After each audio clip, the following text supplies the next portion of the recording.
Take a musical trip around Africa right here on KBC Channel 1. Every Sunday from 2 to 3 p.m. on Afro Vibes. Because this is the hottest show right now. We give you a musical cocktail from North Africa, Central Africa, West, South and East of Africa. We are live and we are loud. Where about it today? I want to show them my attitude today. Your Sunday will never be the same again with DJ D and DJ Leo on Afro Vibes. Your musical passport to Africa. Allow me to enjoy myself. Allow me to enjoy myself. Allow me to enjoy myself. Muhammad is and always will be the last and final prophet of Allah. He was a mercy. Ya mtu aliyedhulumiwa haina baina yake na Allah hijabu. Allah anaitakabali moja kwa moja. Sasa kimombe Allah kana kwamba ametuma kombora, halikuachi ili kumaliza mara moja. Usifanye dhulma. Dhulma ni mbaya. A'udhu billahi minash shaitanir rajim.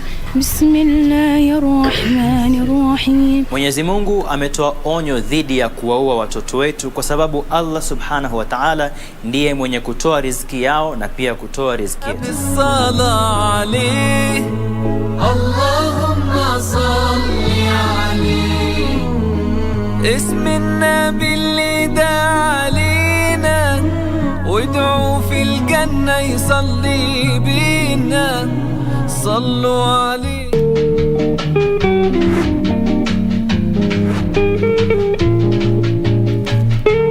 Acha nirudi. Ndachukua wokovu, niweke wokovu yangu chini na utajua ujui. Wewe ni mwisi. Nini mzee? Mimi ni kijana. Ngoja uulize maswali. Sasa wao kijiita kijana, sisi tutakiita nini? Mimi ni pipi ongea. Si ndio hiyo sasa ananifananisha na mwanamke na mimi si mwanamke. Tatani yatindwe. Ketuta. Sema ukweli iko tikuachilie. Enga mama. Ngoja, sikiza. Usi mzee, usi mama ni mheshimiwa. Enga mwambie sichukue sheria kwa mikono zake. Ala. Sichukue sheria kwa mikono zake.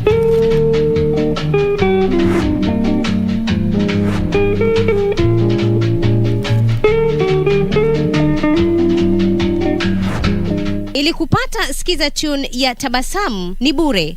Bonyeza *811*965#. Maneno matamu humfanya mtu atabasamu ghafla, na pia mawazo mema huzifanya hali zitabasamu mbele yako ghafla.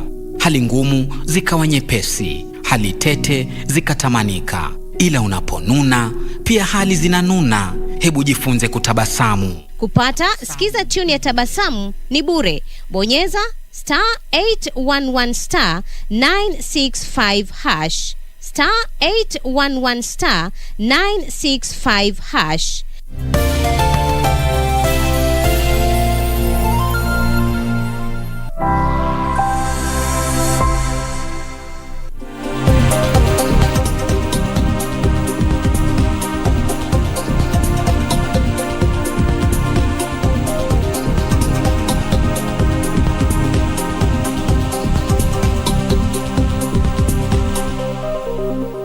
Very good morning to you. Thank you very much for joining us here on KBC Channel 1. You are just in time for BizCheck this particular morning. We shall be bringing you live updates from the field to just keep you updated on what is happening in the country. Here in the studio, we shall also be having a conversation on matters real estate for the first hour, as well as food security in our second hour. My name is Kiptum, and Wangeshi is my colleague on the sign language interpretation. Welcome to the program. Now, George Mburu, he is the Chief Executive Officer at Mizizi Homes. Welcome on set, George. Thank you very much. Let's just start off this conversation on real estate with giving our viewer just an overview of where the real estate sector is currently, kindly. Yeah, sure. Thank you very much. It's always a pleasure to be here and for having me. And the real estate sector is a sector that has a lot of potential. and it's a sector that has made a lot of people rich, and we know most of the people that are known to be wealthy, they are people who have ventured into real estate. So a real estate is somewhere, actually it's every person's dream to have a real estate, either to have a home which you can be getting rent, to have maybe a big building, anything. Real estate is always the place that people desire to be. So it's a nice place, and we as Mizizi Africa Homes Limited, we are happy to report that it is doing good, especially because now people have started adopting to Corona, which we say is a new norm. And now people have now started embracing real estate. And real estate is a way to build actually wealth and to grow. All right. Yeah. Let's just pick it up from there about the corona. When the COVID-19 pandemic struck, of course, many people's pockets or income was impacted. Sure. And many people did not have, let's call it loose income to invest in big projects. They were just saving for the essential products that they need in their households. So just tell us how the pandemic affected this sector. Yeah, thank you very much. Initially, when Corona came immediately, there was uncertainty everywhere in all sectors, and actually everybody was looking at how to survive, at least to have food on your table, just to survive, because we did not know how severe the pandemic would be, how severe the disease is, because actually there was so much rumors, once you get it within 24 hours and it is spreading so fast, so there was fear, and everybody, even people in real estate, everybody was actually looking for a way to survive. But now at least people have come to adopt, and now we realize Corona is here with us, and we don't know how long it is going to stay. It is up to us now to adopt the new norm and learn to live with it. And now bit by bit, like every sector, the real estate sector is also coming up very well, and it's encouraging because people have taken so much lessons from the Corona pandemic. Before Corona, people are just making merry, living happily. You get some few coin, you gather people, you do party, you enjoy the money. But now people have realized that there is a future, and people now need to not be so much extravagant. It is high time people now start taking initiative of investing and owning a home as early as someone can, as early as possible, instead of going to the leafy suburbs to go and live there, pay rent of 150,000, 200,000, big machine because you have a job. People have seen you can actually easily lose your job. People have lost jobs in big ways. Actually, even in the further state, people have seen lose money in the government, everywhere. People have actually learned now it is time to take life seriously, save early. You sacrifice much early, but much later you'll come and enjoy as you have your own home. Yeah. Right. Around that time when COVID struck, the land prices slumped because of the oversupply, or many people were seeking to liquidate, that is to sell their land so that they can have some money to use based on the fact that many lost their jobs. Businesses were also closed. So this decrease in prices of land at the time, as well as even the real estate itself, the houses and all that, is it now picking up? Do you see it picking up? Sure. Thank you very much. You will realize that when Corona came and people are not having money now, and you are looking for a way to survive. So maybe somebody there had a parcel of land, and maybe your income has all of a sudden gone. So you are left, you get hold of what you can so that you can survive. And that is why you find that people even who initially were not selling their land, income, you actually have to survive, so you get hold of what you have so that you can survive till the end of the pandemic. And that is why you have said very well, and it's very true, that the prices of land started decreasing because now people you are desperate, you have to survive, and they started selling.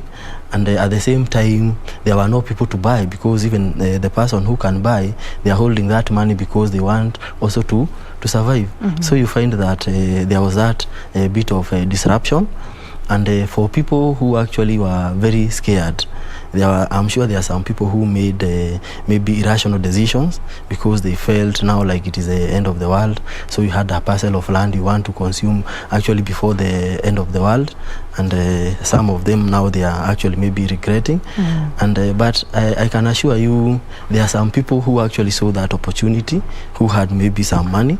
They acquired those parcels of land at an affordable price, and now because things are now becoming normal, they are now starting to resell and making a good return, which is something that is also good, because that person was able to overcome the pandemic, and this now person who also purchased is able now to get a return. And that is actually how normally things operate. So I can encourage people, maybe even those who maybe were able to acquire those parcels of land, even if normal things come back to normal, it is good that we help each other. We do not take advantage of people's circumstance. Now we know, yes, people now are starting to come back to normalcy, and like we BizCheck Africa Homes Limited, we learned our lessons, and we are happy for the customers who actually walked with us the journey that time. That period of Corona, that is the time we as BizCheck actually we started getting known, because we actually had to stand our foot, stamp our foot on the ground and say, yes, Corona is here, but we have to continue. We also have to continue seeking for our children's welfare. So we continued, and we are happy because we had other people who came on board, and we continued, and now the Corona is continuing to become maybe a norm, or vaccinations are coming. We want to continue with the same, and I want to encourage even the people who have the lands. Let us not take advantage of people's maybe circumstance. They do not have yes, they have the resources, you have the land. Let us not do the holding. You know, the holding, maybe you have that chunk, you want it to go very up. So make your small margin, because now things are becoming back to normal. Make your small margin, and we continue helping other people, and we continue actually now growing our economy. Our economy had, and it's all over. The world had really been hit, but now it's time we start rebuilding on our Kenyan economy, and generally the global. Actually, there are so much things that we have learned, that the world is a global village, and actually now we have seen everything is going to the internet and such. Okay. When you talk about that time, home ownership, you've said, is a dream of everyone, really, to just own your own space, not having to pay rent all the time. At the time, many people had to move to upcountry because they could not afford to pay the rent that they were paying at the time, based on many factors, loss of income and all that. So for people in the journey towards home ownership now, what is the first step? The first step actually is, normally the hardest. And like for us, BizCheck Africa Homes Limited, we like actually holding hands for first-time homeowners, because having your first house, that is normally where there is the hard time. And if you do not have somebody who can hold your hand and show you the way, for sure you can find yourself, it's not hard, but you can find yourself losing it. Because maybe it is some savings that you had, maybe you have taken your first loan, and if you lose that one, you can imagine you are paying for something which you do not have, or something that maybe you started a project and it is stalled along the way because maybe some scrupulous. It's just like the way a person who is learning to drive, and you put the L on the vehicle, you find that when you are very new on the road, you find you actually sometimes undermined even by the other drivers, you understand? But with the time, with the experience, you find it becomes very easy, and you even wonder what was disturbing me. So it is the same case with people who are owning a property for the very first time. You find that you'll come and get so many people who are advising you, this is the way to go, and those people actually just want to get a hold of your money, because they know you had a loan somewhere. They are looking at how they can get their hands on the pocket of your money. They get it. So by the time that you are done, you have lost money and you are left wondering. So that is why, like we BizCheck Africa Homes Limited, we actually like holding hands for people who are doing it for the first time. But with the time it becomes easy, and we actually encourage even people, once now you have become our customer, with the time also reinvest with us, or you can go and start maybe now at your home and now treat the people, because we normally encourage our customers to come to the site, they see and they get to learn so much, so that with the time we will actually have so many people who can actually construct on their own.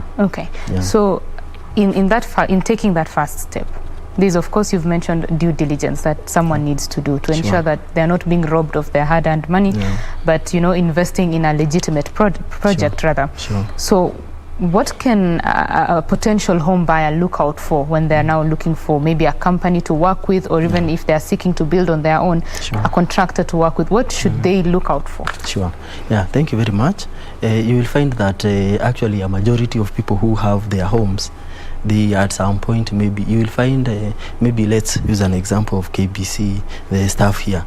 You will find most of them, maybe they live within the same area because somebody took the initiative or somebody introduced them to that area, another person trained their friend, and within no time you will find like the whole people that are in KBC, they live in a certain area. Yeah, so that is the same case. If you are planning to invest somewhere, it is always good to listen to somebody who has done it in the past. They have walked a journey and the journey has been successful. They can tell you their story. Like for example, somebody has started, they have seen the area is very good, it has security, it has water, it has roads, it's nice, it is somewhere also affordable, and they understand maybe your income. They can advise you, you can come here. Yeah, so the same case, if you are doing the due diligence, the most important thing is to talk with the people who have done it in the past, and they can tell you their experience. And most of the time you will find if you talk to a good number of people, there are good people who will tell you exactly the way. You may find one person maybe who is not very truthful, so it's good you listen to others who may discourage you, because you know also when you have something that you want to do and you share to many people, you know that not everybody wants you to succeed, so you may be very careful, talk with people. For example, we normally encourage people to come and talk to customers who have bought with us, Mrs. Africa Homes Limited. They tell you the journey and you get to understand. Then from there, do also your due diligence as a person. I'm sure you have your questions. Come now talk to us, like the company, ask all your questions, so that at the end of the day, you are satisfied, you have talked with everyone, and now you understand what you are doing. At least you have an idea. It is just the same way as driving. When you are starting to drive, it is normally advisable you do not go on the road when you are alone. Have a competent driver for 2-3 weeks, then with the time you start taking the wheel, and with no time you will understand. And with the time when you start, you may find the first one may be hard, but with time you have talked with a good number of people, you have visited other companies, you have understood. Now you can go to lands, how to do a search, so that you see maybe a legitimate title. You'll understand more and more as you are in that business, or in that process of owning your first home. All right. When you talk to many of the customers of maybe companies that have gone under before with people's money, real estate companies to be precise, they will even tell you that they did their due diligence, maybe consulted with lawyers. Are there any telltale signs of these companies that maybe someone should look out for to ensure that their money does not, go down the drain? Yeah, true. They are there, and you will find that there is always the red flag in any even in a relationship. Before it breaks, there are always the red flags. So it is always good to follow your instincts. If you follow your instincts very carefully, before actually a company goes under, you can be able actually to tell. Because like for example, one of the things you can tell a company is you will go under. Let's say you are in a project. Let's say you have invested a good number of people, and like for us, Mrs. Africa Homes Limited, we encourage people to be visiting. So with the time, you'll get to know your neighbor. You'll get to understand these people, are they also paying, or are they facing challenges? Because at the end of the day, maybe I am the one who know all the customers. They may not know each other. Maybe when you come to me, you ask me, how are we stalling? And I tell you, we are stalling because the other people who we are together in this project, they are not paying, isn't it? Yeah, so, and you can go the extra mile, you understand who are the other people. Are they paying? Or if they're not paying, what is their challenge? So for sure, you will see, like this company is giving a very genuine reason. But you may find everybody is paying very well. For example, the projects that we are normally doing, like Mrs. Africa Homes Limited off plan, which is something that has really frustrated people. You find customers are paying very well, but you find nothing is being done on the ground. And when maybe now you go to the developer, you ask what's the problem, he tells you people are not paying, and you encourage them, then call a meeting, we come and we see how we can help each other. And you find that there are so many ways of killing a rat, because we may have some people who are dragging us behind. We can actually move these people from this project, we move them to the next project, and we let them understand at the end of the day there are other people who have invested their money. Maybe there's somebody who has paid cash and they are waiting for, like for us, we normally give 10 to 12 months, but the project is now stalling and we're almost winding up. So those people who are very behind, we let them understand. For sure, this is a project that is owned by these people. They have taken loans and they are paying interest and they are paying the loans. Let us move you from this project. We take you to another project whereby we are going to give you more time. Yeah, so if there is no that transparency, and in anything, if there is no transparency, for sure that is where the first red flag is. So for people who have invested in those homes and what have you, it is good people to walk the journey together. If you have invested, you also a shareholder or a stakeholder in that process. So it's good for you to walk the journey. Do not invest your money, hard-earned money, then you go and take a backstage and you wait for things to happen. It is good you also get involved. If there's a challenge, maybe sometimes there are challenges because we are also living in a world where in a country where there are laws. Maybe there are some issues, maybe let's say with the lands, with what have you. We come and we understand the challenges together. At the end of the day, yes, we are constructing on your behalf, but it is also good that you are also involved in the process. If there is no transparency and you are asking questions, you are not answered, then that is a red flag. And yeah, plus others, it's good to follow your instinct. Right. Yeah. So that is one of the options of buying a house, the off-plan purchase. Yeah. And you've brought out a risk that exists, that you might be the one paying the installments as agreed, but your fellow, project owners, so to say, are not paying or are not honoring their agreements. So that brings me to the question of whether to buy or to build, because now when you're building your own home, you can control the speed based on your financial capability at the time, What are your thoughts on that? For sure, to be frank, for me to build like my own house is much easier and much faster. Because I know my strengths, I know my resources, and I understand how to do the construction. I know where to source for the materials. I know how to manage the fundis and the workers. I know all those things.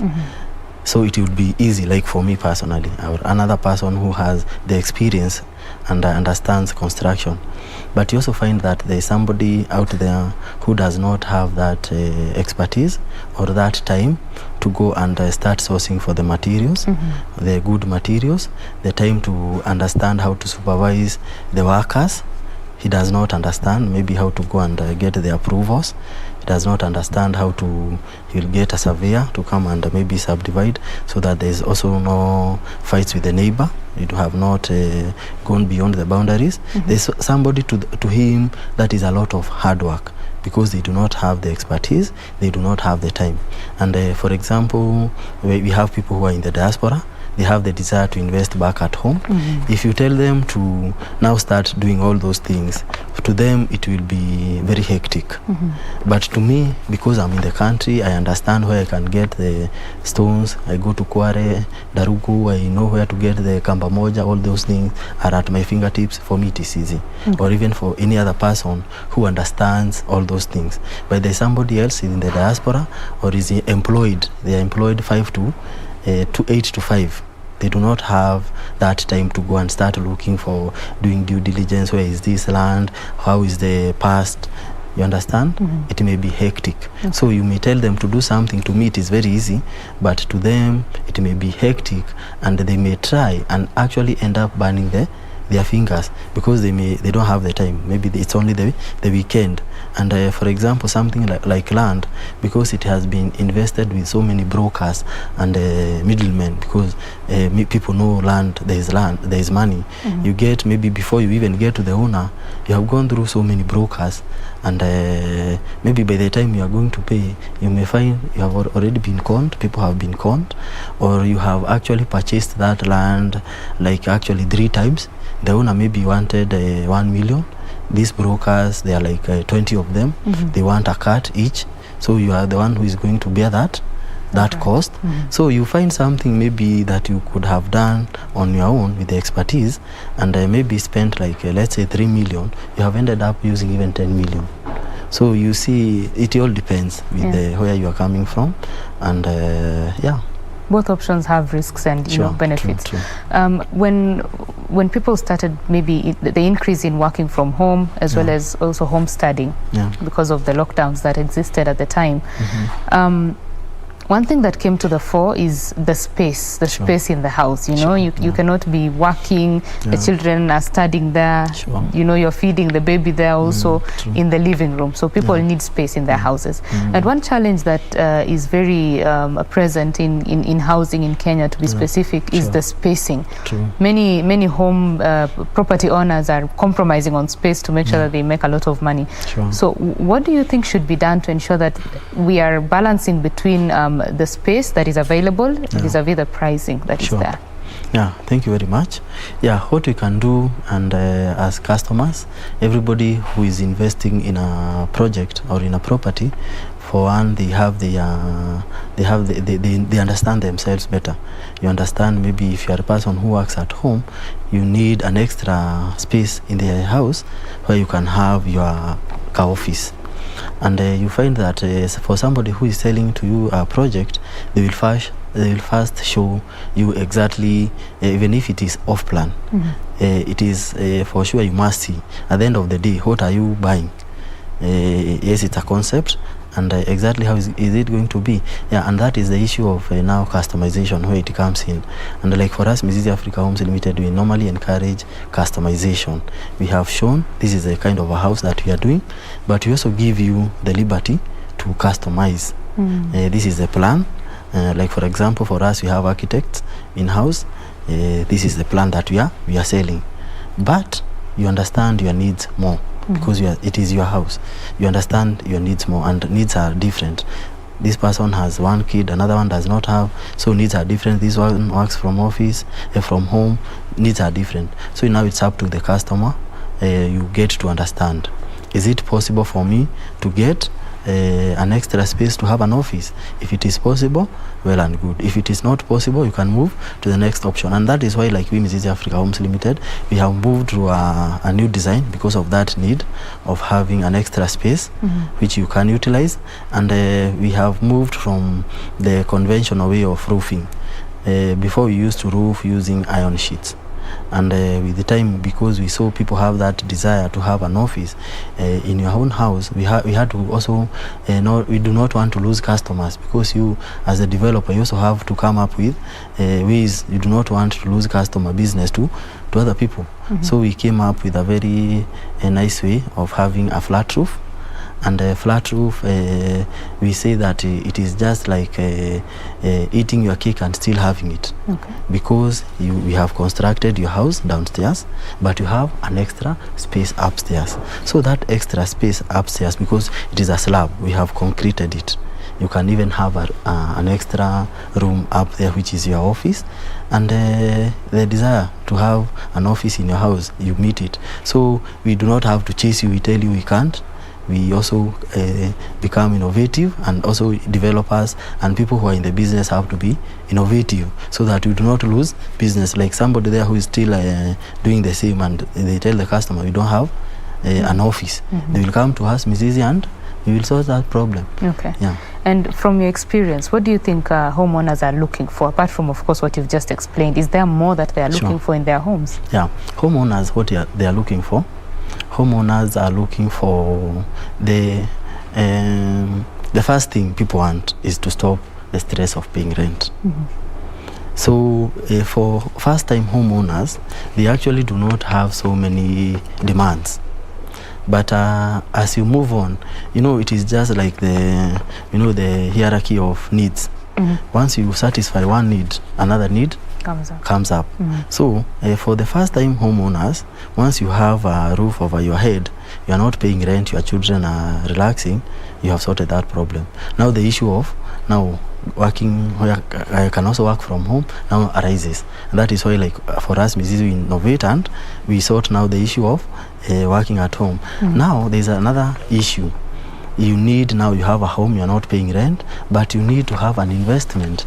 You need to be getting a rental income. That's another need, because now you are comfortable, you're not paying rent, but you're still working, you're getting the same income, you're not paying rent, so you have more disposable income.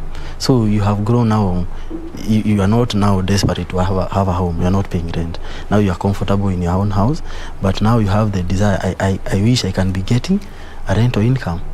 Yeah, so that's another need that is there. And now once we have sorted that need, now people now start looking for luxury. I need somewhere whereby I can have maybe a jacuzzi, comfort. Now I can relax, I can host people, we can have a party and such. The needs are growing, and like for us, Mrs. Africa Homes Limited, now we have come with mansionettes. Mansionettes, you have enough space, and you have upper stairs whereby you can even, if you want us even to do a small pool there, you can have it. You now, at least you continue growing, and with the time we'll continue even catering for the luxury, because needs continue increasing. Now you want to grow, you want now to enjoy a bigger space, bigger compound. You see, as your needs, you satisfy the small needs, others come up which are more luxurious. Yeah, right. As many Kenyans would want to own a home, there is the big problem of affordability of the houses that are available, that are there, Sure. That is why even the government came up with the affordable housing program. There are also incentives for private developers who are doing affordable homes. Sure. Is there anything you're doing in that light, and maybe just to ensure that prices are coming down to capture the market that exists? Sure. Yeah, thank you very much. One thing that you will note, the moment now you have stopped the most stressful need of paying rent. That is the most stressful. Once you have stopped that one, and that is what actually the government is trying to do, to house everybody so that people can have their own homes. And when people have their own homes, they have a freedom of mind, and these people are now actually able to do bigger things on their own. They're able to even go and start projects on their own, because you have that freedom. Because the stress of rent, I can assure you, is something that has enslaved most people's mind. And people, either whether you're employed, whether you're in business, because the moment the end month is approaching, everybody panics. You start wondering, now the landlord is here. You can imagine if you can sort that problem for so many people will be much more productive, and people will actually even think even broader. And that is why I normally encourage, I am happy with the government, affordable housing. It has started very well, and it is normally said the hardest part is to start. The government has started affordable housing. We private developers like Mrs. Africa Homes Limited, we have also done the pilot project, and we have seen it is a good thing. So we want to encourage more players come on board, and even people who are in the diaspora, they want to come back home to invest back at home. You have your own house, you do not have to go and stay with the people in the rural area. You start fighting. You want to have your own house whereby you come and relax.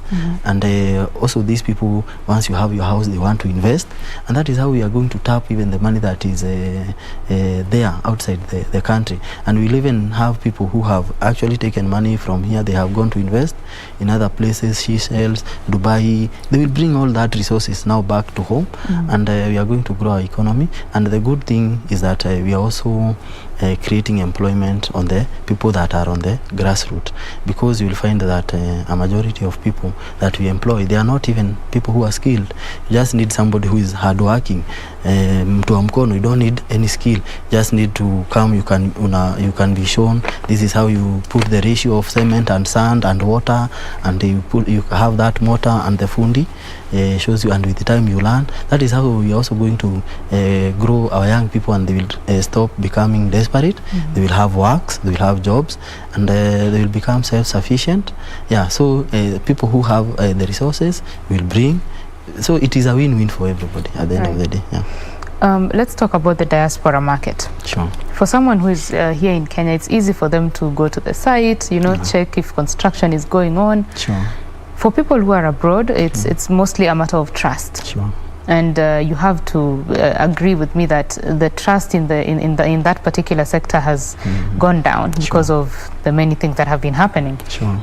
So what can someone who is in the diaspora do to ensure that their investment at home is safe? Sure. And also tackle the issue of investing with, say, a private developer, a registered company, vis-a-vis relatives or friends who are back home? Yeah, thank you very much. That problem of mistrust actually started with relatives. And relatives, people in the diaspora used to send money back to their relatives, and they were coming to be disappointed because it's your uncle, your sister, your brother. You trust them, you're sending money, and people who are in the diaspora, because I've actually interacted with a good number, a majority of our customers also nowadays are coming from the diaspora, and we appreciate them actually very much. And they were sending to their brothers and their sisters, and they were coming to be disappointed. And that is why now they started looking for somebody they can trust. And now they went and actually trusted people who even frustrated them even further. But for sure, these are monies that we can tap back into our country. So what I can encourage even the government, it is high time that these unscrupulous developers, the action is taken so that people do not remit back at home and become disappointed. And also, because of that problem, they're also coming up now people who are genuine, because the problem is there. People who are in the diaspora, they have that need. They have trusted their relatives, they have been disappointed. They have trusted other scrupulous business people or developers who saw the desperation they had because they needed to invest back at home. They could not trust their relatives. So the people thought now they close themselves, like the way we say, fisi, jivalia ngozi ya kondoo. Yeah, but also because the need is there. Now it is high time, and the time has come for now the actually people who want to solve that issue of mistrust to come up. And that is why people like us, Mrs. Africa Homes, have come up, and there are actually other companies. We actually recently were awarded with an award, one of the most affordable houses in Kenya for off-plan and mid-plan, and we want to appreciate those people. And there I also got to meet other developers who I actually didn't know, and they are doing marvelous job. They are doing a good job. They are people who are very credible, and actually such people now who are recognizing people who are doing a good job, I want to encourage them to continue doing the same, so that at the end of the day it is a very lucrative sector, but it has been people who have destroyed the name. If we can expose these people and action is also taken, we'll at the end of the day clean the sector and have players that are genuine, have players that are good, and we'll build back the trust that people in the diaspora had, and they will come and we will walk the journey and we will grow our economy. Right. Yeah. Well, I am with George Mburu. He is the Chief Executive Officer of Mizizi Homes, and we are talking about matters home ownership. Are you going to buy or are you going to build? What are the risks? What are the benefits of both options? Do share with us your home ownership story. Online, we are at KBC Channel 1. My personal Twitter handle is at Betty Kiptum. We shall be sampling some of your views within this program. We'd like to take a quick break. When we come back, this conversation continues. Stay with us.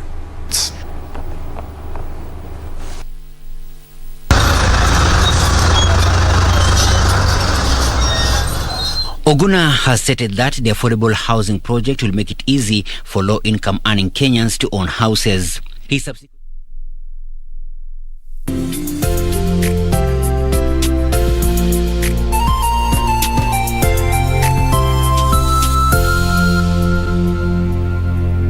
月风淡吹散沉香，江门曲 I will kill you! So it's not true? I guess it was you who was colluding with them. Nonsense! I was almost killed by that man that night. You heard her. She doesn't want you here. I have to say, you're a spy. How dare you come visit us? This journey is very dangerous, sir. Father, if it's really dangerous, then I have more reason to go. I can be of some help to you.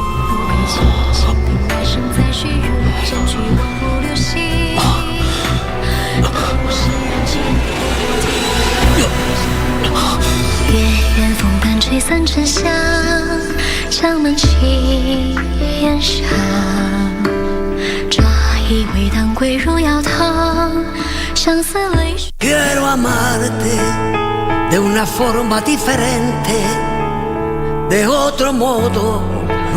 And when I give my word, I stand by it.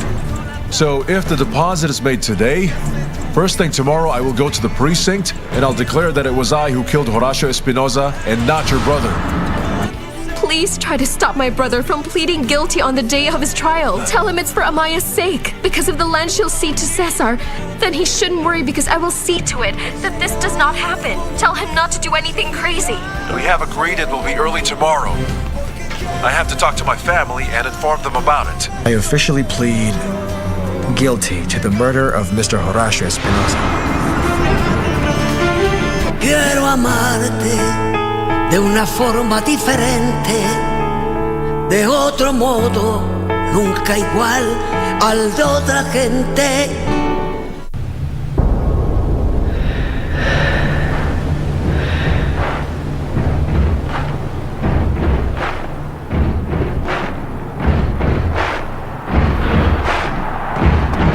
The excitement of the Olympic Games doesn't just stop there. As the biggest para-sports event, the 2020 Paralympic Games gets underway from the 24th of August to the 5th of September in Tokyo, Japan. So, get ready to be inspired by these sportsmen and women with outstanding abilities, and look out for Team Kenya too in their quest for glory by watching all the highlights daily on KBC Channel 1, your true sports partner.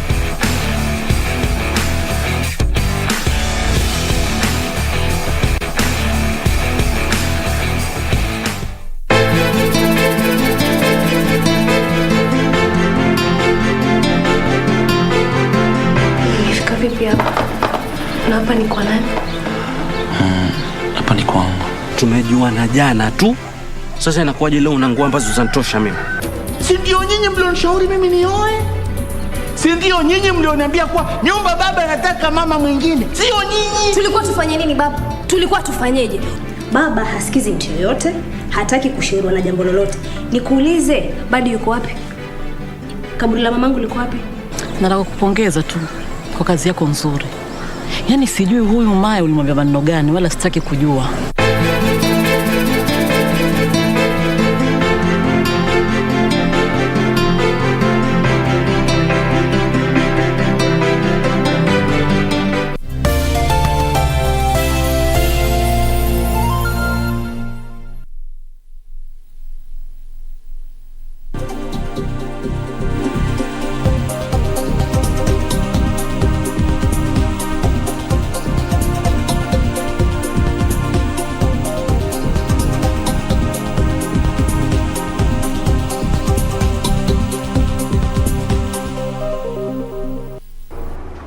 Welcome back. You are watching BizCheck here on KBC Channel 1. In studio, we are having a conversation about real estate, specifically home ownership, and we are having that conversation with the Chief Executive Officer of Mizizi Homes. He is George Mburu. Thank you for staying with us. Thank you.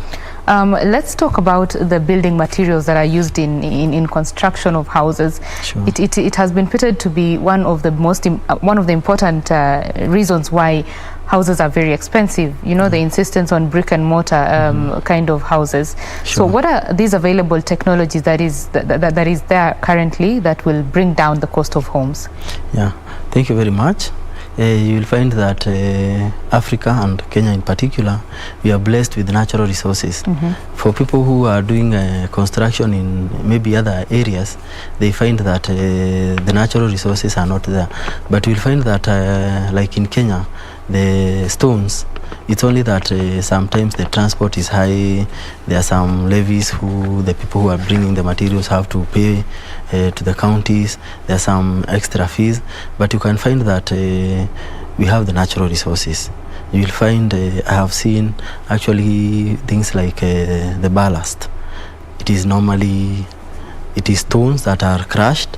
You just need people even who can invest those machines here in Africa or here in Kenya.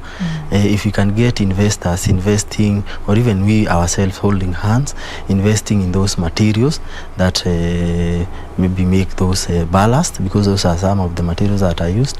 We have people who are investing in sand harvesting, so that we can because it is locally available, and the cement, it is also locally manufactured. Here we have companies and they are using natural resources to come up with that cement. If those people can also be encouraged, the only thing that is quite expensive which we import is the steel. And if the steel can be looked into so that it is subsidized, or maybe the taxes are removed, and we have these other natural resources, more investors to get those natural resources out of the ground, you can find that the materials will be cheaper, and also encourage more people even to have means of transporting the materials. The materials are there, but the transportation is difficult.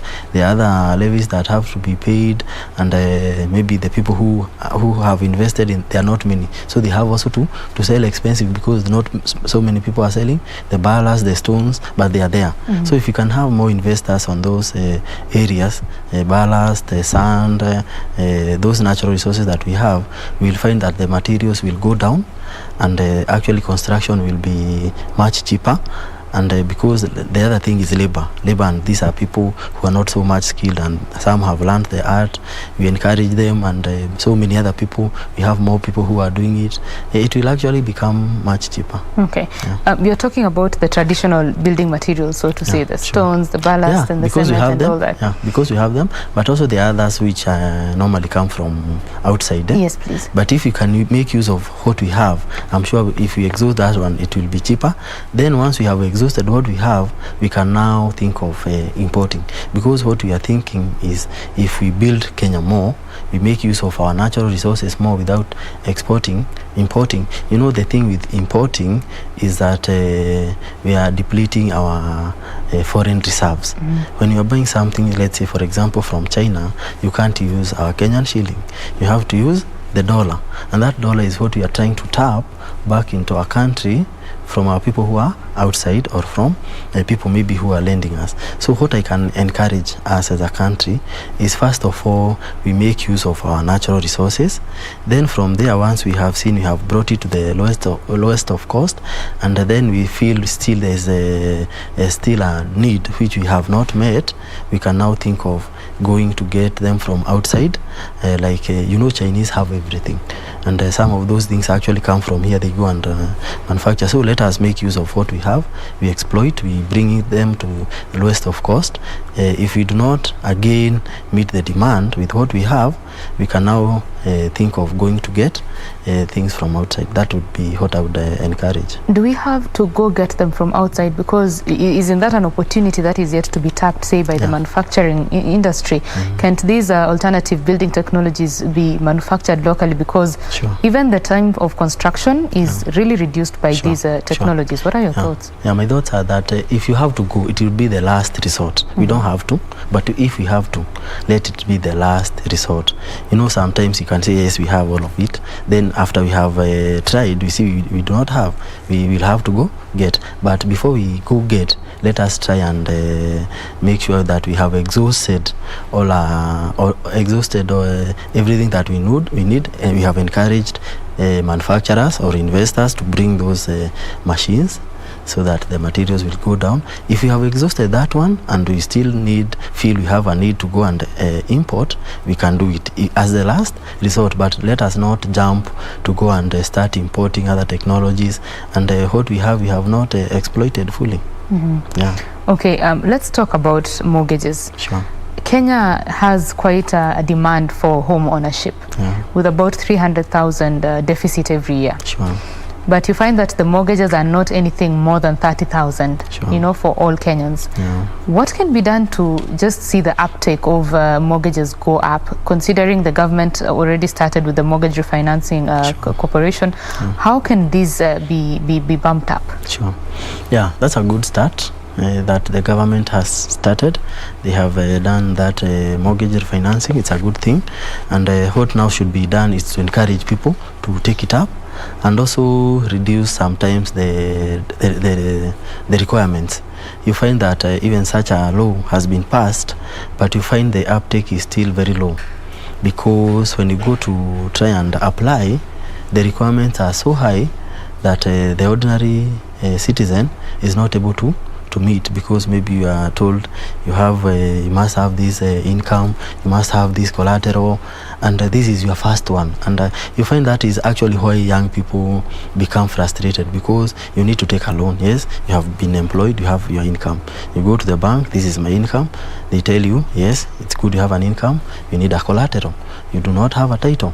So you see the requirements, they become so high, so the government actually can now become the guarantor. I had heard somewhere the government becoming a guarantor. This is a young person who has recently been employed. Yes, they only have their pay slip.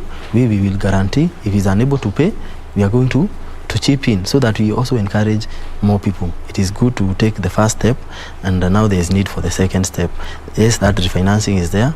Let us now encourage people to take it up, reduce the requirement, so that we have more people who are taking up those mortgages. Yeah. Okay. The role of government, of course, in all this is to ensure that there is a business environment that is, viable for business to thrive. Yeah. Is enough being done? Sure, thank you. I am happy that we, as the private business people, because basically we are business people, and as private developers and other people, our call to the government has been that to get a conducive environment, and we have seen the government, it is trying, because we have actually the Kenyan ranking. It has started appreciating. Now Kenya is being considered to be a place which can attract investors. It is becoming actually a place people who are in the outside want to come and invest. So we want to encourage it to continue. Let there be more conducive environment, and if a person is starting a business, they are not disturbed, they are encouraged, and even more, let there be more incentives actually to encourage people to invest here at home. There has been that start, encouraging, giving a conducive environment, and encouraging people. We know that Kenyans, we are peace loving, which is the first thing, and which is actually our biggest asset, because an investor does not want to go to a place where within no time they don't know what will happen to their investment. So we continue, we as Kenyans, we also need to take it up, that we ensure that we have a peaceful country, we do not fight for nothing, and also the government to continue encouraging people who are starting. Let them be recognized, let them be congratulated, let them be given a pat on the back, be encouraged, be given incentives. Yeah, and with time, more people are going to come now, start up, and they will continue. Yeah. Part of the point to home ownership is, of course, you don't own a home which is in the air. Sure. It has to be on land. True. So ensuring that land is first of all available and then affordable is very important. Yeah. Could you just give us an overview of what is going on in the market currently? Sure. Yeah, thank you very much. And I'm happy because I have had some counties that have welcomed private developers so that they can have a public-private partnership, which is very encouraging. And I would actually encourage the government, and particularly the county governments, to take up that whatever the national government has started, that warming up to a private partnership, private-public partnership. They encourage it. It would be very encouraging to hear maybe a certain governor from a certain county telling us, like us, Mizizi Africa Homes Limited, who have been tried and tested, interested, come here. We have like 100 acres because, you know, actually the land is owned by the government and especially the county governments. Come, we have 100 acres. Come, we partner here so that we can give our people here who at least can get some money to come and acquire those lands. If those things are done and every county takes up, you will be surprised that housing problem will be a thing of the past. And once we have sorted the problem of housing, actually there will be another problem of now luxurious. It will not be a problem of having to move from the stress of rent. It will be a problem of now growing to be more stable. Yeah. You've mentioned the counties, and it's important to just bring to fore the role that they play, the devolved units, the role that they play to ensure that Kenyans are well housed. Most Kenyans will look for houses, maybe rental houses within the cities and the towns, the developed towns, and then build in the rural area their retirement home, so to say. What can county governments do to even encourage the building of rental spaces or properties that are of more higher value? Thank you very much. You will appreciate that whenever there is a change, there is always the resistance because people normally are used to the status quo, and that is actually what is happening in our country. We changed our constitution back in 2010, but people have actually not really embraced devolution, because devolution is about taking people now from Nairobi. Nairobi has been known to be the center of everything, and now devolving some of the functions that have been devolved to the county governments, and now actually building the counties. And because of the change, and the change is gradual, which we appreciate, we change the constitution, but with time people will feel the effect maybe after many years, because change is gradual. People are used to Nairobi is a place to be, Nairobi is a town, everybody wants to come to town. But now with time, we should actually start taking steps. Let us start growing the counties. It is a county government, money are being devolved there, and there will be need, because like there has been a call. Everybody is saying more money should move, that 5%, you have 15, that 5%. You know that debate that has been there in our country, which is a very good debate, and we'll find that if people start taking the initiative, these things will come automatic, and with the time there will be 50% money going to the devolved counties. So let us encourage people who have been given those positions. Let them encourage private investors to come, because they have the liberty. You can even invite private developers who are not even Kenyans, other countries who have those powers. So let's exercise the powers, and we are going to make within no time we are going to have not only Nairobi as the biggest town, it is going to compete now with the other towns. How about the land prices that, well, many speculators say that it's just too high for Kenya, that the dynamics do not really support the high pricing that is there. Is there a way that these land can be affordable to Kenyans? You'll be very surprised that there are land that are not far from town that are very affordable, actually. Very affordable, very cheap. But you find that the access to them, it is almost a nightmare, because there are no roads, networks, there is nothing, there is no way to access. But if maybe you can take maybe a helicopter and you take around, because people tend to concentrate on areas where there are social amenities, and that is why you find maybe some areas their land are so expensive, because they started earlier. They have security, they have police posts all over, they have roads, networks, they have electricity, they have water. So you find those areas become very attractive, and when the demand is high, the price go up. There's that economy of demand and supply. If the supply is limited, the prices go up. So you find that those areas that have those amenities, because of the land is not expanding, it is small, they tend to be highly overpriced. But you find other areas, if they were opened up, and those amenities, security, road networks, there is everything that is needed, those areas are also going to come up. And we have seen a good example of the areas that have bypasses. you'll notice that some areas that have bypasses, the people who bought immediately the bypass were made, or just before they were made, they were buying them at a throwaway price. But right now, those areas where bypasses are passing, they are so highly priced. Yeah, so it's a matter of opening up the areas, having that, taking the initiative to attract people. You take it. It can't just happen without action. You take action, invite people, encourage. Yeah. And within no time, those areas that were considered to be lowly priced, they will go up. Yeah.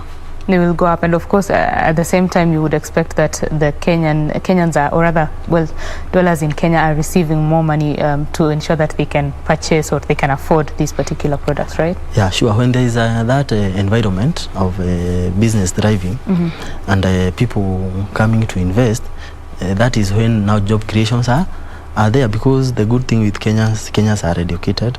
Right. It's only that they are lacking the opportunities, because we are well prepared for the opportunities. Now we are just waiting for the opportunities to come. We grab them and we build our country. Yeah, so we just need those small opportunities and the encouragement here and there. And yeah, because we have already prepared ourselves enough. And most of the people, you will find they are educated, they have degrees. Yeah, they are just waiting now for the chances and opportunities. And once you have a job, you have a secure job. Why not start with your first house? You will definitely start, because everybody wants to have a home. You do not, then again, you are employed, you are empowered, but all the money you are wasting in leisure. Right. First invest, then leisure will automatically come. Yeah. Let's talk about the skill set in this industry. I think it may be 5 years now that real estate degrees are being offered in universities. Before it was just architecture, construction as diplomas. What is the level of skill that is available in the job market in this sector? Sure. Yeah. You will find that previously people were surveyors, architects, and engineers, which were actually, those were some of the mostly sought courses. And you find that even most of those people, they are sometimes very discouraged, because you did an architect, actuarial science, any of those jobs, but you don't have an employment. Yeah. So that is one part that those people, we need to absorb them. We need to absorb the surveyors. We need to absorb the architects. We need to give them the jobs. Then I'm happy because other courses now are coming up. Like we have project management as courses. We have real estate management. Yeah, and those courses are very good. But what we are doing at the moment, we are creating now the labor part, the skilled manpower. But at the same time, they become frustrated because they do not have anywhere to go and practice what they have learned. So now it is high time. Yes, it's very commendable. Those skills are there. We have actually things like the TVETs, those you understand, those, they are very good and they are giving people skills. But now once you have done and you get your certificate, you go and you put it in the house and nowhere to practice, it now becomes discouraging. Yeah, so we are calling upon, let us now put to practice what we have been learning.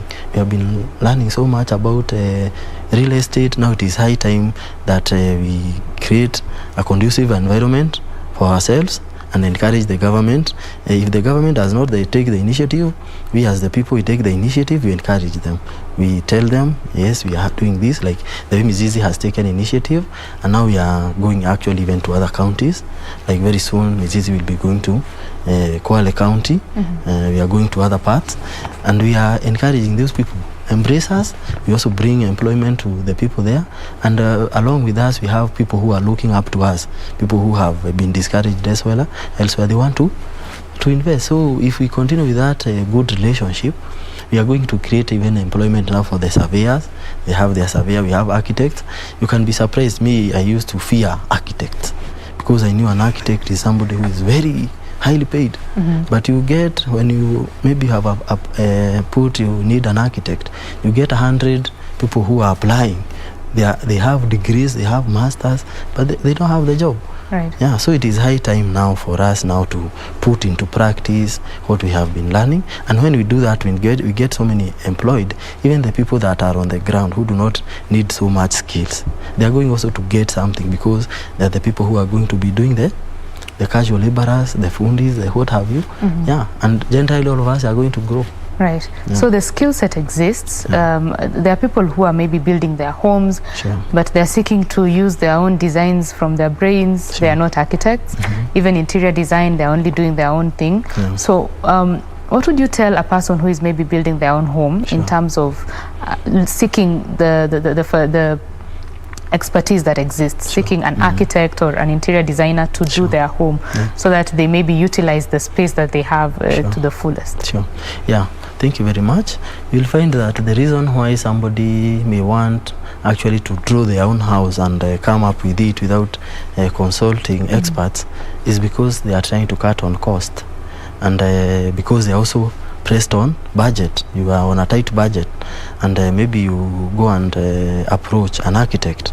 This is an architect who has not worked for the last 1 year, and they want you to draw for them a design, which is something they can do with a matter of 2 minutes.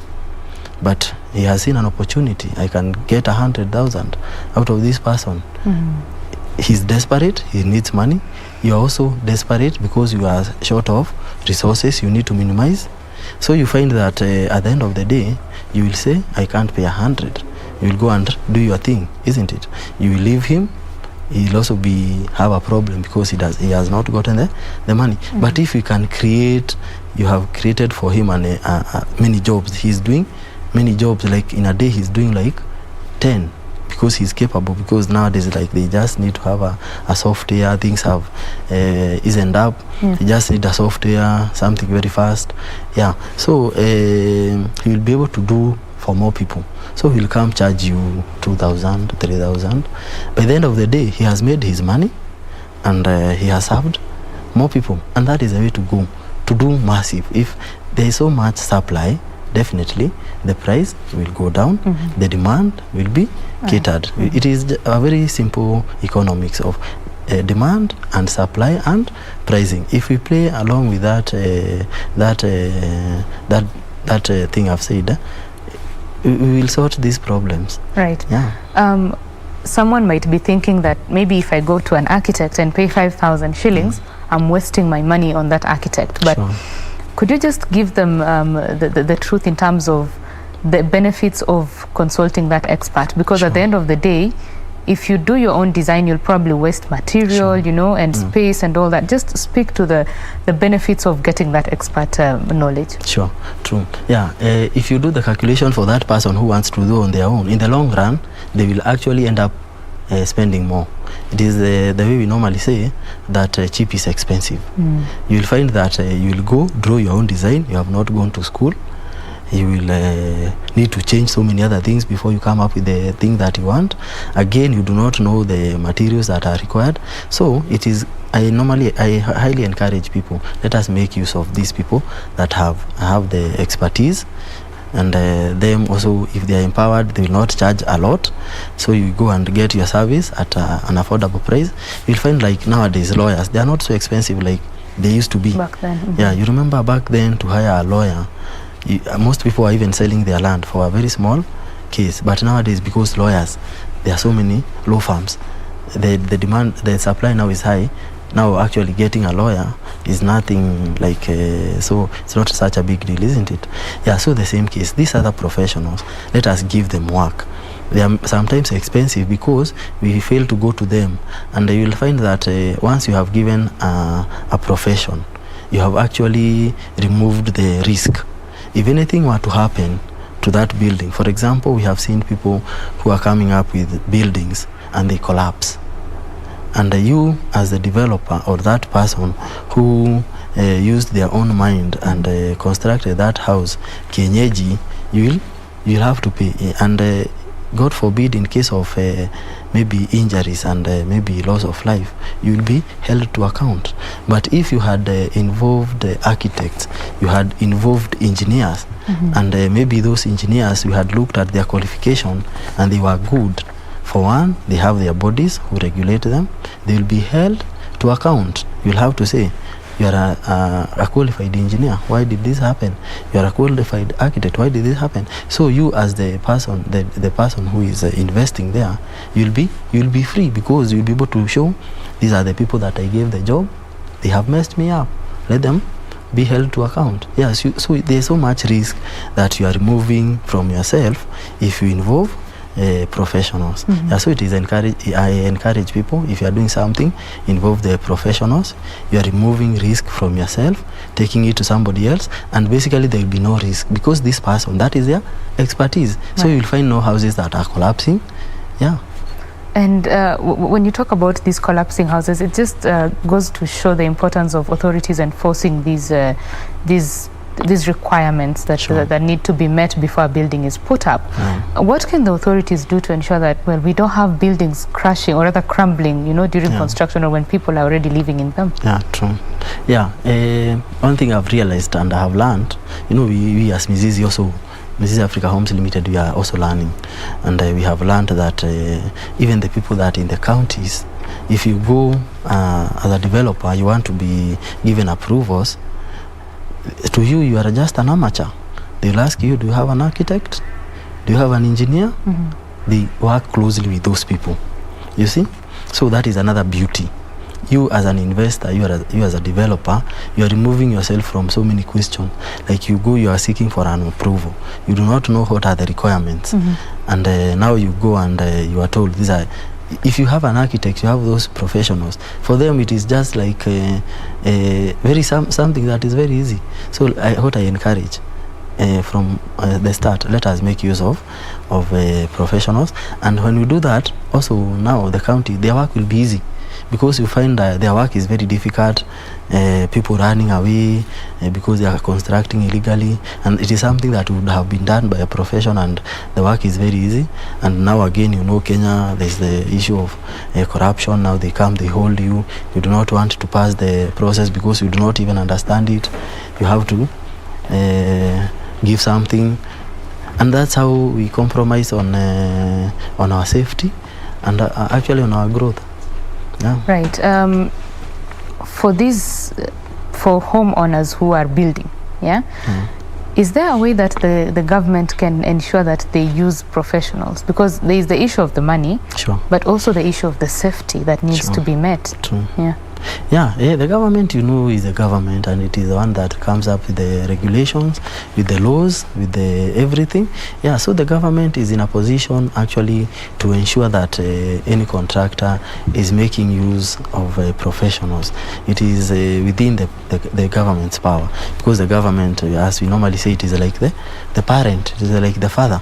The father is in a position to ensure that in his own house there is discipline.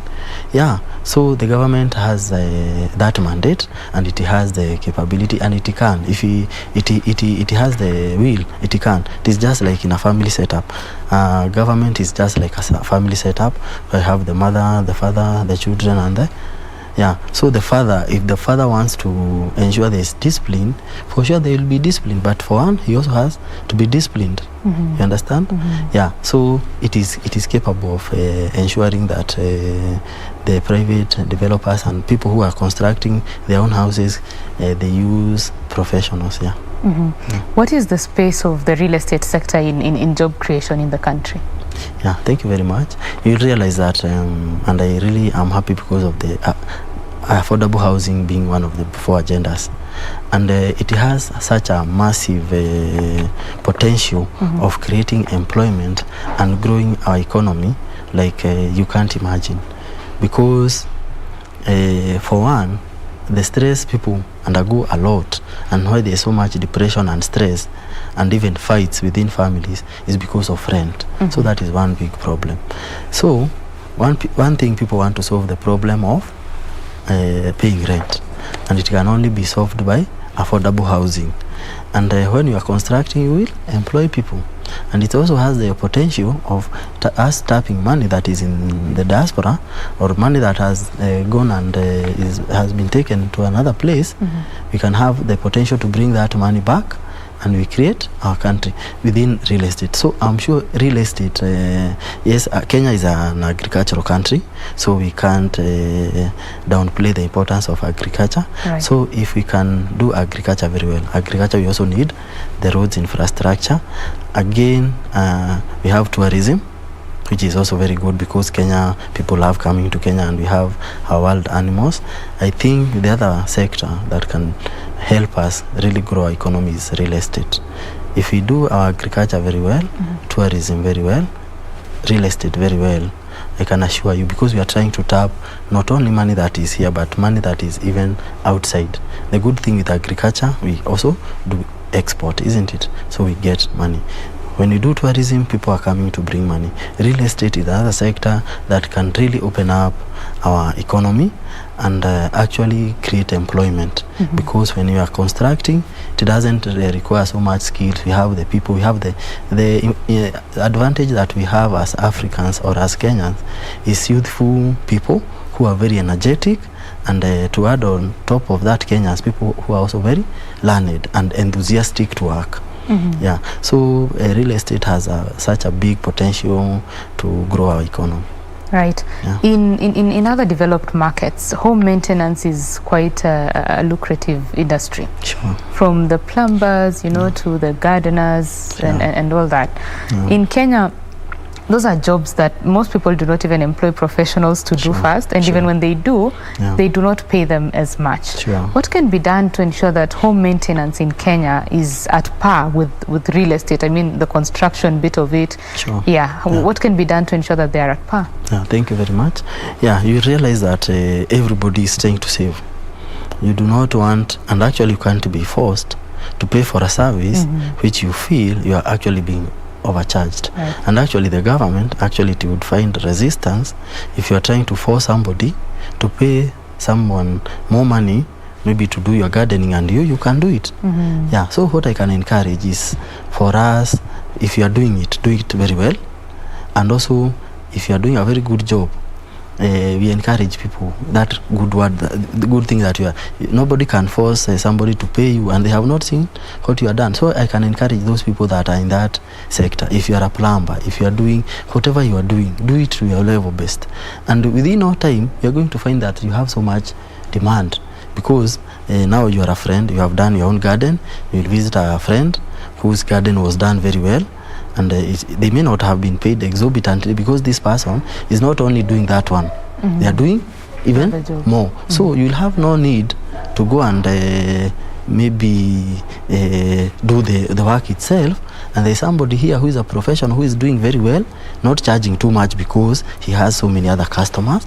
So what I can encourage, if you are in a certain profession or something you are doing, do it perfectly to your level best, and also advertise yourself. Advertising is very important. Brand yourself, be known, so that you do not have to go and force maybe Betty to overpay you so that you can do their garden. It is her who is going to look for you, and that money may be little to her because of the service she will get, but you are doing to more people. So you are not only relying on one person, you are relying on more people, and those people now will have to look for you because they don't have that time to do it themselves, or they don't have the expertise, so they'll have to look for you. Yeah, so what I can encourage is that you, as a person who is doing it, you have found your passion there. Actually everything is about passion. You have found your passion in interior design, in landscaping, in all those jobs, in plumbing. Do it to your level best. Within no time you will find the demand that you have will actually increase your price, and people will pay because maybe you do a very good job in landscaping. You have seen several people how you have done their landscaping very well. They are recommending you, so they recommend you, but you are called to so many other places. So what do? You will say, I'll have to increase my price because I can't be all over. So the person who will afford will give you the job. Right. Yeah. There is the issue of now making sure that this supply of the plumbers and people in that space can meet the demand that exists. For instance, there are agencies that have cleaners. There are agencies that avail maybe house helps or home managers, as we would like to call them. what can be done to bring these people who offer these services in one pool, so to say, so that when someone has a need, they can easily access them? Sure. Yeah, the thing is about making sure that the service you are offering is known, because you may be doing something but nobody knows. You may be doing something that is good but nobody knows. But I'm very happy, like nowadays we are in the digital space. Everything is being done online. It's not like previous year you have to pay so much money to get to advertise maybe in a big station so that people can know what you are doing. Now we can start wherever you are. Facebook now is free, is there, Instagram, what have you, all those places. Start advertising what you are doing, start calling upon if you are doing something, benchmarking, because all these people maybe who are doing those services, if they need to come together, maybe it is actually to cover themselves, maybe actually to be recognized.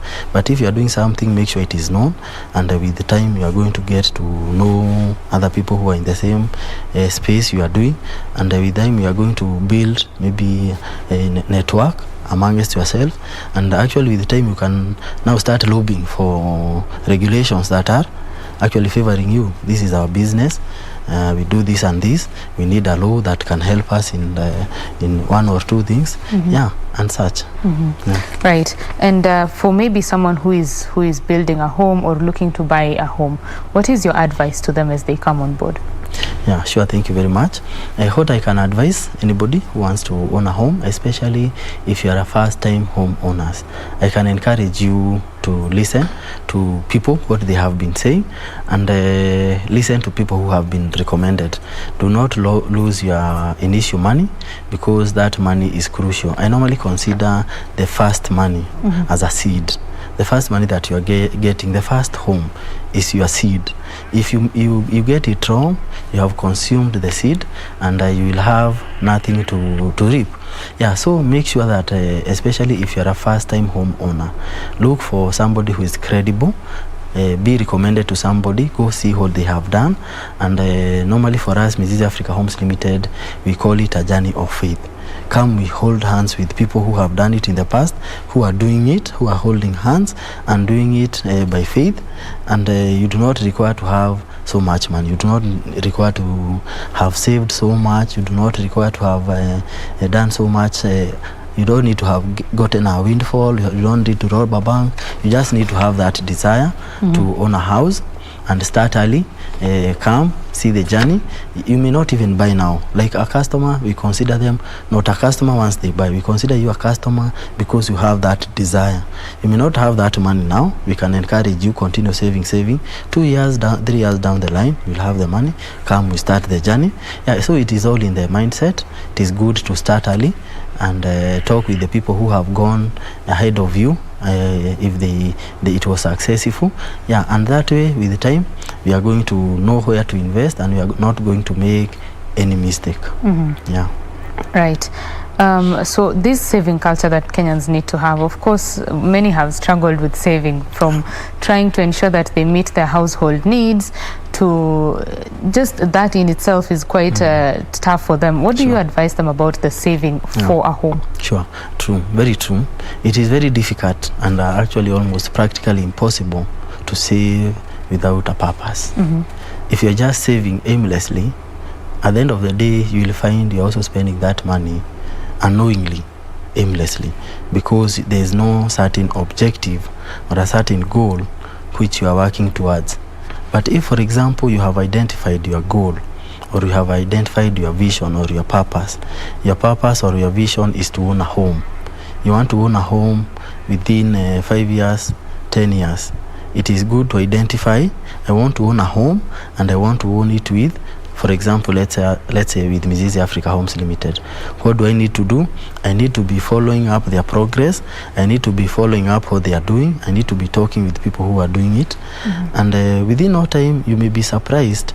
Maybe you are thinking you need 10 years for you to save maybe an amount to raise a deposit, but you find maybe that is not the case.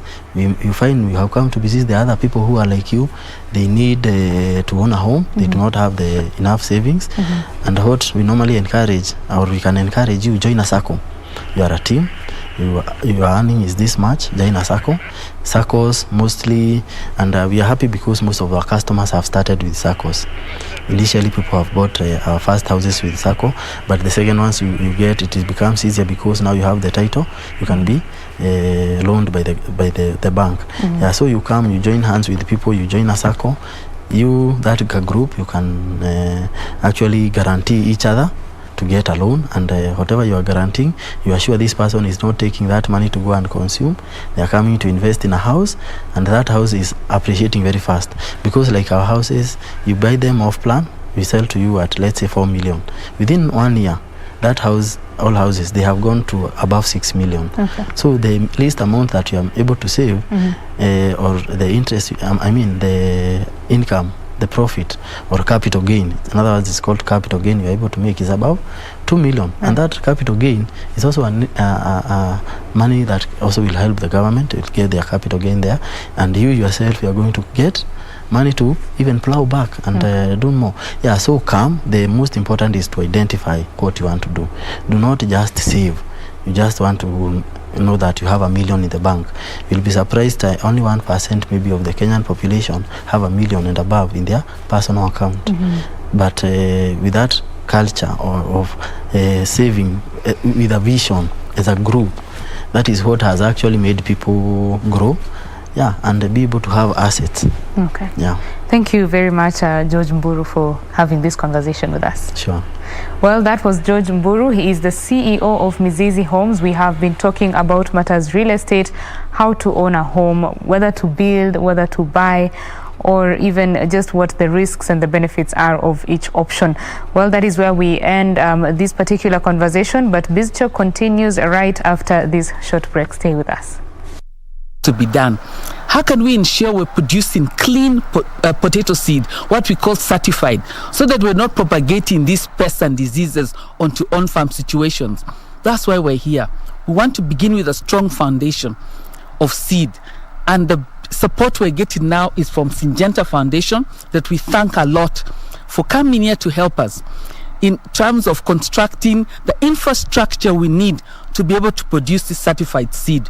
Today, we're going to launch the first of 4 greenhouses that Syngenta Foundation has agreed that is going to build for us. Because potato is key. And whatever we do in Kenya, we influence Uganda, we influence Tanzania, we influence Ethiopia.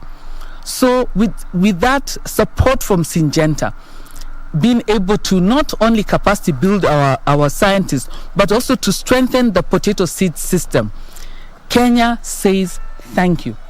Every time you eat a chips, just remember Syngenta Foundation and remember Calro. If it was not for them, you will not be eating those chips. There will be no potatoes here in Kenya. In particularly from 2007, when we lost a lot of our potato seed, it's Syngenta that came in at that time to make a difference. And we thank Syngenta for being able to do this. So we're hoping with this first greenhouse, with over 4,600 plants, that are going to produce enough seed to plant about 3,000 acres of potato. That makes a big difference. So we thank Syngenta and hope next time we'll come here and say we're now growing enough seed to plant 12,000 acres to ensure that potato, that is now number 2 after maize, in another year or so, I've told you this, Dr. Songo, but I think we're getting there. We will now be number 1 in terms of food security, the potato subsector. Thank you very much.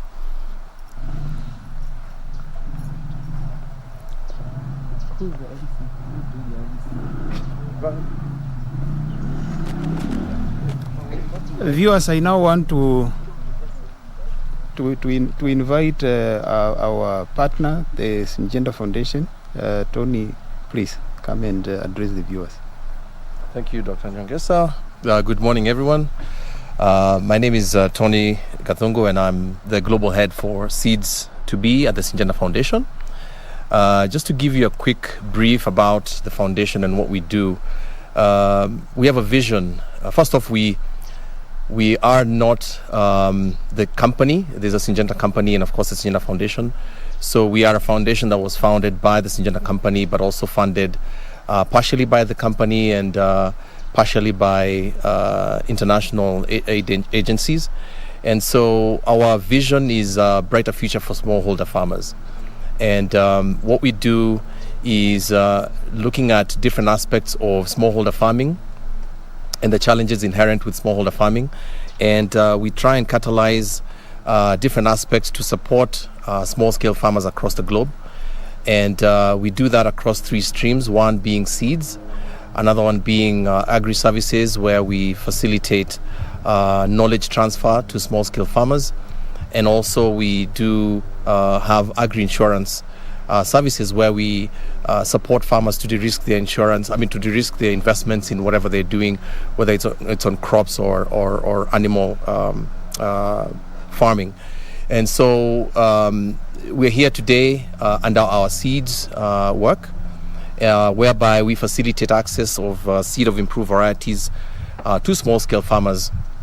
And we do that across different crops, mostly what we call marginalized crops or orphaned crops, the ones that don't have a lot of investments. And, we know, as we've been told, that potatoes are a big crop for us here in Kenya, but it doesn't get the attention that it requires because farmers are still lacking access of seed to plant and produce to feed themselves and, of course, also to make ourselves food secure. And, the numbers speak for themselves. I think, we have a requirement of about 30,000 tons of potato seed. And I think we do about 6,700 or just under 7,000 tons of seed. So there's a big gap. And one of the things that we wanted to do is to take a look back and see where the challenges are, where we can support. And we wanted to come back to where the source is, and KALRO is the source, whereby we want to see where we can basically be able to make some investments to facilitate, support, capacity build. KALRO, who happens to be our big partner, we work with them across different crops, not only potato, but we're also looking at soybean, we're looking at common bean as well, to make sure that we're facilitating, what needs to be done so that we can be able to increase output of seed to small-scale farmers. So we don't do the work that we do in isolation. We are funded, and in this case, we are working on a program that's funded by the Feed the Future under USAID. So we have a program called Partnerships for Seed Technology Transfer in Africa, PASTA, where I am the chief of party for that program. It's running in 5 different countries in Africa: Kenya, Uganda, Malawi. We also have Senegal, and in Mali in West Africa. And so we have the work that we're doing across different value chains there. So coming back to what we're doing here, we paid a visit to Dr. Nyongesa, and we had a long discussion to try and assess where the challenges are and where we can be able to invest to make those interventions. And we realized that coming back to all the way to the tissue culture aspect, we need to start looking at how we can improve the output, the capacity, which then translates into more seed that farmers can be able to get access to. So this is stage 1, and we're thrilled that we've been able to accomplish what we've accomplished today with this hydroponic unit that will be able to produce enough tubers to then be able to be multiplied downstream to increase that. We don't think it's going to be enough, so we want to still continue the investment to ensure that this work that we catalyze translates into actual results, which means farmers are able to plant healthy, disease-free, and certified seed of potato, which will then allow them to be food secure and, of course, increase their levels of income, which is essentially in line with our mission and vision of a brighter future for smallholder farming. So we're thrilled about that. And again, this is not the first time you're going to see us. We'll see us again. We'll be back here and we'll invite you to come and see the work that we are doing hand in hand with KALRO. So we're really thrilled to be a partner in this engagement. So thank you. So we can't put a number at this point, because at this point we have to start looking backwards, because the seed that's going to come from this hydroponic unit has to be multiplied. And then, of course, at the end of the day, if we're talking about 3,000 acres to be planted, you can do the math to see how many farmers we're going to be targeting. We want farmers to start investing in potato farming. We want farmers to stop monocropping. We know most farmers plant maize, but we really want them to start diversifying into other crops, including potato. But they can't do that without the investment that they need to do and the support that we need to provide to them, meaning that they need to get certified seed. We want to get farmers to be to get more advice, to understand the best way to do farming, and not to plant what they've harvested, because that brings in itself inherent challenges around diseases and pests, and they won't get as much yield as they would possibly be able to get. But for us, our work is to, first of all, make sure that the front end of things is working, which is here. And then we also start looking at downstream, where farmers are also, being made aware of the new varieties that are coming in, how to plant, how to grow, and the best practices that they need to do in order for them to be able to plant. They can come here and see the crop on the ground, but if they don't use those same methodologies and inputs, they may not be able to get the yield that they require. What's the current production in terms of acreage, and what do you foresee with the clean seeds when farmers successfully seed? How much do you expect to produce in an acre? So right now, let me take a step back. Our production in Kenya, I think, stands about 2 million tons, if I'm not mistaken. I think we have a potential of almost 10 million. So ideally, we need to get farmers to double, if they can, what they're outputting in terms of what they're growing in potato. And it depends on what farmers are doing. If you don't have inputs, you're not going to get anything out of an acre when you grow potatoes. And we want to make sure that farmers are planting exactly how they're supposed to be planting and what they're supposed to be using.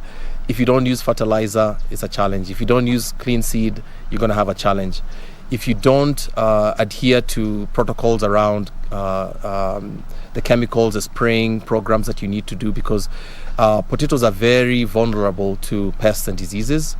And if you don't, utilize the inputs as they should be as part of what you've been able to learn, then it's going to be a big challenge for that purpose as well. So we help, and we of course partner with the government as well, with the extension services that the government provides, so that we can be able to provide them with the knowledge base that we need to make sure that they're able to provide the knowledge base to the farmers, because farmers, as we said, they're very challenged in understanding some of these elements. And of course also because farmers having the challenges around economics, how do we support that element, because we want farmers to use inputs so that they can be able to get the output that we require. Another challenge that farmers face is market access. Yeah. And right now you're talking about increasing.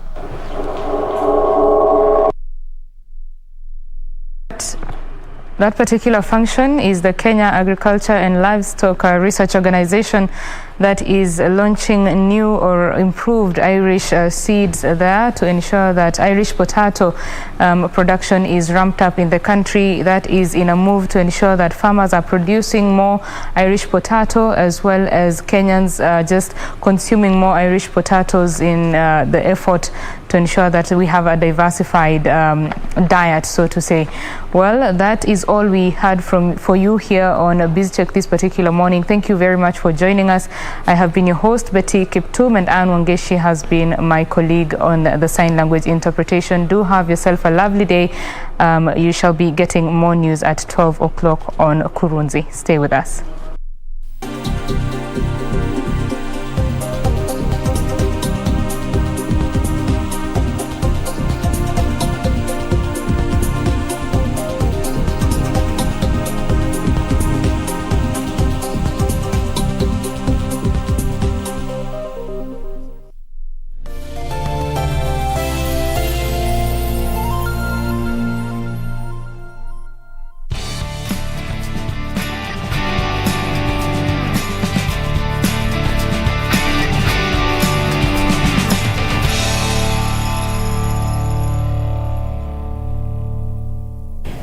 the Madison Square Garden at the Nakuru Amateur Boxing Club, the home of so many champions are talking about boxing, because this is where they all started to make Kenya proud in the Commonwealth Games, in Mama Africa, in the Olympics.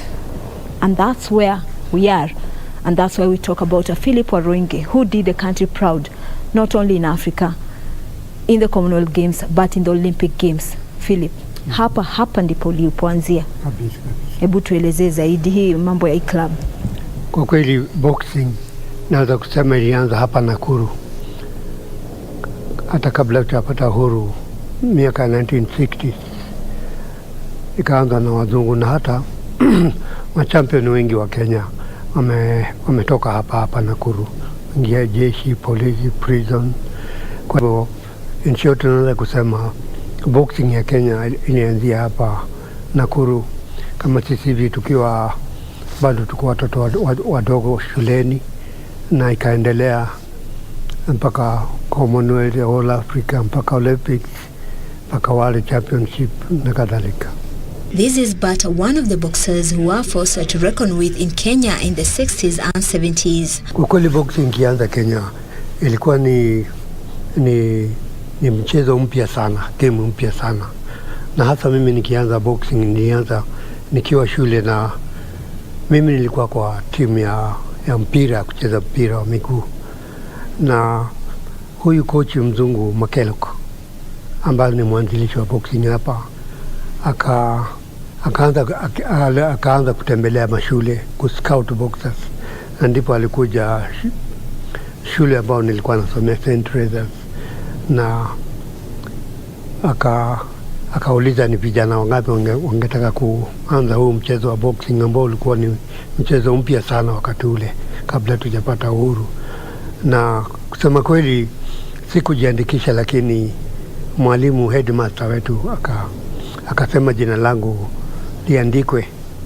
Lakini basi kwa wakati ule kulikuwa huwezi kuuliza mwalimu maswali, na nikajiunga na boxing, na hata nikaendelea, nikaona nitaendelea kuwa champion, na ndio nikashinda hii tunaita intermediate.